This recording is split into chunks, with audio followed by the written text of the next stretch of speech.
ಎಲ್ರಿಗೂ ನಮಸ್ಕಾರ. ಇನ್ಫೋಸ್ಟ್ರೀಮ್ ಯೂಟ್ಯೂಬ್ ಚಾನಲ್ಗೆ ಪ್ರತಿಯೊಬ್ಬರಿಗೂ ಸ್ವಾಗತ. ಈ ವಿಡಿಯೋದಲ್ಲಿ ನಾವು ಎನ್ಸೆಂಬಲ್ಡ್ ಮೆಥಡ್ಸ್ ಅನ್ನ ಡಿಸ್ಕಸ್ ಮಾಡ್ತಾ ಹೋಗೋಣ. ನೀವು ನಮ್ಮ ಯೂಟ್ಯೂಬ್ ಚಾನಲ್ಗೆ ಮೊದಲನೇ ಬಾರಿ ಬರ್ತಾ ಇದ್ರೆ ಪ್ಲೀಸ್ ಸಬ್ಸ್ಕ್ರೈಬ್ ಮಾಡಿ. ಕನ್ನಡದಲ್ಲಿ ಇಂಜಿನಿಯರಿಂಗ್ ಕಂಟೆಂಟ್ಗೋಸ್ಕರ ನಮ್ಮನ್ನ ಸಪೋರ್ಟ್ ಮಾಡಿ. ಸೊ ಎನ್ಸೆಂಬಲ್ಡ್ ಮೆಥಡ್ಸ್ ಏನಾಗುತ್ತೆ ಅಂದ್ರೆ it is a machine learning technique. ಇದೊಂದು machine learning technique that combines many base models ನ ಕಂಬೈನ್ ಮಾಡಿ ಟು ಪ್ರೊಡ್ಯೂಸ್ ಒನ್ ಆಪ್ಟಿಮಲ್ ಅಂದ್ರೆ ಏನು, ಒಂದು ಸಣ್ಣ shrink and productive prediction model. ಒಂದು ಪ್ರೊಡಕ್ಟಿವ್ ಪ್ರಿಡಿಕ್ಷನ್ ಮಾಡೆಲ್ನ ಕಾಂಬಿನೇಷನ್ ಆಫ್ ಬೇಸ್ ಮಾಡಲ್ಸ್ನ ಯೂಸ್ ಮಾಡಿಕೊಂಡು ಮಾಡೋದಕ್ಕೆ ಯೂಸ್ ಮಾಡುವಂಥ ಮೆಥಡ್ ಎನ್ಸೆಂಬಲ್ಡ್ ಮೆಥಡ್ಸ್. ಈ ಎನ್ಸೆಂಬಲ್ಡ್ ಮೆಥಡ್ಸ್ ಏನ್ ಮಾಡುತ್ತೆ ಅಂದ್ರೆ combine prediction of multiple machine learning methods. Combine predictions of multiple machine learning models ಇನ ಡಿಫ್ರೆಂಟ್ ಪ್ರಿಡಿಕ್ಷನ್ಸ್ ಅನ್ನ ಇದು ಯೂಸ್ ಮಾಡ್ತಾ ಹೋಗುತ್ತೆ. ಸೊ ಇದರಲ್ಲಿ ಎರಡು ಟೆಕ್ನಿಕ್ಸ್ ಬರುತ್ತೆ ಮೇಜರ್ ಆಗಿ ಎನ್ಸೆಂಬಲ್ಡ್ ಟೆಕ್ನಿಕ್ಸ್ ಅನ್ನ ರೆಪ್ರೆಸೆಂಟ್ ಮಾಡ್ತಾ ಹೋಗ್ಬೇಕಾದ್ರೆ. ಮೊದಲನೇದು ಸಿಂಪಲ್ ಟೆಕ್ನಿಕ್ಸ್. ನೆಕ್ಸ್ಟ್ ಎರಡನೇದು ಅಡ್ವಾನ್ಸ್ಡ್ ಟೆಕ್ನಿಕ್ಸ್. ಈ ಸಿಂಪಲ್ ಟೆಕ್ನಿಕ್ಸ್ ಅಲ್ಲಿ ಟೋಟಲ್ 3 ಟೈಪ್ಸ್. ಮೊದಲನೇದು ಮ್ಯಾಕ್ಸ್ ವೋಟಿಂಗ್, ಎರಡನೇದು ಆವರೇಜಿಂಗ್, ನೆಕ್ಸ್ಟ್ ಮೂರನೇದು ವೆಯ್ಟೆಡ್ ಆವರೇಜಿಂಗ್. ಪ್ರತಿಯೊಂದನ್ನು ನಾನು ಎಕ್ಸ್ಪ್ಲೇನ್ ಮಾಡ್ತಾ ಹೋಗ್ತೀನಿ. ನೆಕ್ಸ್ಟ್ ಅಡ್ವಾನ್ಸ್ಡ್ ಟೆಕ್ನಾಲಜೀಸ್ ಅಲ್ಲಿ ಸ್ಟ್ಯಾಕಿಂಗ್ ಬರುತ್ತೆ, next blending, next bagging,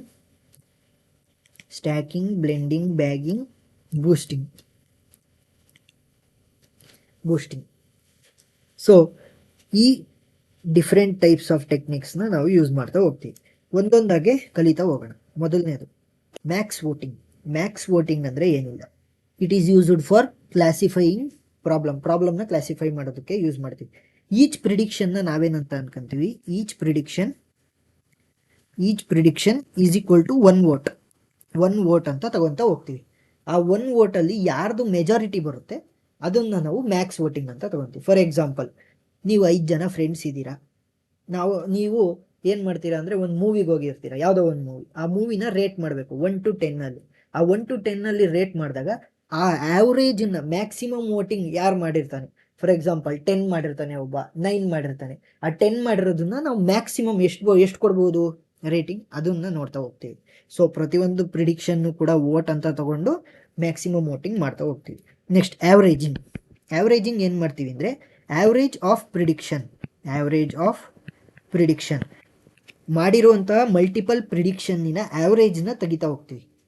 average ಪ್ರೊಬಬಿಲಿಟಿನ ತೆಗಿತಾ ಹೋಗ್ತಾ ಆವ್ರೇಜಿಂಗ್ ಮಾಡ್ತಾ ಹೋಗ್ತೀವಿ. Next weighted average. ಪ್ರತಿಯೊಂದು ಪ್ರಿಡಿಕ್ಷನ್ಗೆ ಸ್ಪೆಸಿಫೈಡ್ ವೇಟಿಂಗ್ ಇರುತ್ತೆ. ಸ್ಪೆಸಿಫೈಡ್ ವೆಯ್ಟ್ ಅಂದರೆ ತೂಕ ಇರುತ್ತೆ. ಅಂದರೆ ಅದರ ಸಿಗ್ನಿಫಿಕೆನ್ಸ್ ಮೇಲೆ ಅದಕ್ಕೊಂದು ತೂಕನ ಕೊಟ್ಟಿರ್ತಾರೆ ಅಥವಾ ವ್ಯಾಲ್ಯೂಸ್ನ ಕೊಟ್ಟಿರ್ತಾರೆ. ಅದರ ಆವ್ರೇಜನ್ನ ಯೂಸ್ ಮಾಡಿಕೊಂಡು ವೆಯ್ಟೆಡ್ ಆವ್ರೇಜಿಂಗ್ ಮಾಡ್ತಾ ಹೋಗ್ತೀವಿ. Next stacking. ಇದೇನು ಮಾಡ್ತಾರೆ ಅಂದರೆ multiple models to build new model.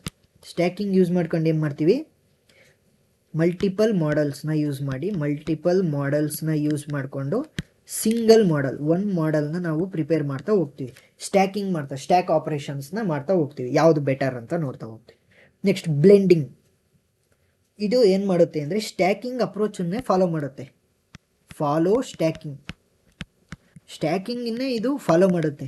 ಆದರೆ ಇದರಲ್ಲಿ ಏನು ಇಂಪಾರ್ಟೆಂಟ್ ಅಂದರೆ ವ್ಯಾಲಿಡೇಷನ್ ಸೆಟ್ಟನ್ನು ಮಾತ್ರ ಇದು ಕನ್ಸಿಡರ್ ಮಾಡೋದು. ವ್ಯಾಲಿಡೇಷನ್ ಸೆಟ್ ಅಂದರೆ ಔಟ್ಪುಟ್ ಬರುವಂತಹ ಸೆಟ್ಗಳನ್ನು ಮಾತ್ರ ಇದು ಕನ್ಸಿಡರ್ ಮಾಡ್ತಾ ಹೋಗುತ್ತೆ. ನೆಕ್ಸ್ಟ್ ಬ್ಯಾಗಿಂಗಲ್ಲಿ ಏನು ಮಾಡ್ತೀವಿ ಅಂದರೆ combine multiple models to get generalised result. For example, ಎಲ್ಲರೂ ನೀವು ಮೂವಿಗೆ ರೇಟಿಂಗ್ ಗ್ರೇಟರ್ ದ್ಯಾನ್ 8 ಕೊಟ್ರಿ ಅಂದ್ಕೊಳ್ಳಿ, 8 9 10, 8 9 10, ನೀವು 10 ಫ್ರೆಂಡ್ಸ್. ಅವಾಗ ಏನು ಮಾಡ್ತೀವಿ ಅಂತ ಅಂದರೆ, ಈ ಮೂವಿ ಚೆನ್ನಾಗಿದೆ ಯಾಕಂದರೆ ಜನರಲ್ ರಿಸಲ್ಟ್ ಏನು, ಎಲ್ಲ ಆ್ಯಾವ್ರೇಜ್ಗಳ ಎಲ್ಲ ನಿಮ್ಮ ಪ್ರಿಡಿಕ್ಷನ್ಗಳನ್ನು, ಎಲ್ಲ ಒಪಿನಿಯನ್ಗಳನ್ನು ಕಂಬೈನ್ ಮಾಡಿದಾಗ ಏನಾಗುತ್ತೆ, ಎಲ್ಲ 8 ಮೇಲೆ ಕೊಟ್ಟಿರೋದ್ರಿಂದ ಒಳ್ಳೆ ಮೂವಿ. ಆ ಥರ ನಾವು ಪ್ರಿಡಿಕ್ಟ್ ಮಾಡೋದನ್ನು ಬ್ಯಾಗಿಂಗಲ್ಲಿ ಯೂಸ್ ಮಾಡ್ತಾ ಹೋಗ್ತೀವಿ. ನೆಕ್ಸ್ಟ್ ಕೊನೆಯದೇನು ಅಂದರೆ ಬೂಸ್ಟಿಂಗಲ್ಲಿ ಏನಾಗುತ್ತೆ ಅಂದರೆ, if data points is if data points ಏನಾದರೂ ಫಸ್ಟಲ್ಲಿ ಇನ್ಕರೆಕ್ಟ್ ಪ್ರಿಡಿಕ್ಟ್ ಆಗಿದ್ರೆ ಅಂದರೆ, ಯಾಕಂದರೆ ಇಲ್ಲಿ ಕಂಟಿನ್ಯೂಸ್ ಆಗಿ ನಡೀತಾ ಹೋಗುತ್ತೆ. ಇಲ್ಲಿ ಮಲ್ಟಿಪಲ್ ಪ್ರಿಡಿಕ್ಷನ್ಸ್ನ ನಾವು ತಗೊಳ್ಬೇಕಾದ್ರೆ ಮೊದಲನೇ ಪ್ರಿಡಿಕ್ಷನ್ನೇ ಇನ್ಕರೆಕ್ಟ್ ಆಗಿದ್ದರೆ then combine all not gives a better result. ಕೊನೆಗೆ ನಾವು ಎಲ್ಲದನ್ನು ಕಂಬೈನ್ ಮಾಡಿದರೂ ಕೂಡ ಒಳ್ಳೆ ರಿಸಲ್ಟ್ ನಮಗೆ ಬರೋದಿಲ್ಲ. ಯಾಕಂದರೆ ಫಸ್ಟ್ನೇದೇ ಇನ್ಕರೆಕ್ಟ್ ಆಗಿರೋದ್ರಿಂದ ಕಂಟಿನ್ಯೂಸ್ ವ್ಯಾಲ್ಯೂಸ್ನ ನೀವು ನೋಡ್ತಾ ಹೋಗ್ತಾ ಇರೋದು. ಕಂಟಿನ್ಯೂಸ್ ವ್ಯಾಲ್ಯೂಸಲ್ಲಿ ಫಸ್ಟಿಗೆ for example A B C D, B is dependent on A, C is dependent on B ಅಂತ ಬಂದಾಗ ಏನ್ ಮೇಲೆ ಬಿ ಡಿಪೆಂಡ್ ಆಗಿರೋದ್ರಿಂದ ಎ ಅಲ್ಲೇ ಇನ್ಕರೆಕ್ಟ್ ರಿಸಲ್ಟ್ ಬಂದರೆ ಬಿ ಕೂಡ ತಪ್ಪು ರಿಸಲ್ಟ್ ತೋರಿಸುತ್ತೆ, ಬಿ ಅಲ್ಲಿ ತಪ್ಪು ರಿಸಲ್ಟ್ ಬಂದರೆ ಸಿ ತಪ್ಪು ರಿಸಲ್ಟ್ ತೋರಿಸುತ್ತೆ. ಆ ಥರ ಕಂಟಿನ್ಯೂಸ್ ವ್ಯಾಲ್ಯೂನ ನೀವು ಪ್ರಿಡಿಕ್ಟ್ ಮಾಡಬೇಕಾದ್ರೆ ಫಸ್ಟ್ ಇನ್ಕರೆಕ್ಟ್ ಆದರೆ ಫುಲ್ ಇನ್ಕರೆಕ್ಟ್ ಆಗ್ತಾ ಹೋಗುತ್ತೆ. ಸೊ ಅರ್ಥ ಆಗಿದೆ ಅಂತ ಅನ್ಕೊತೀನಿ ಎನ್ಸೆಂಬಲ್ಡ್ ಮೆಥಡ್.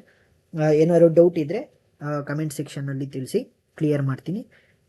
ಇದೇ ರೀತಿ ಇಂಜಿನಿಯರಿಂಗ್ ಕಾನ್ಸೆಪ್ಟ್ಸ್ಗೋಸ್ಕರ ನಮ್ಮ ಯೂಟ್ಯೂಬ್ ಚಾನಲ್ನ ಸಬ್ಸ್ಕ್ರೈಬ್ ಮಾಡಿ. Thank you.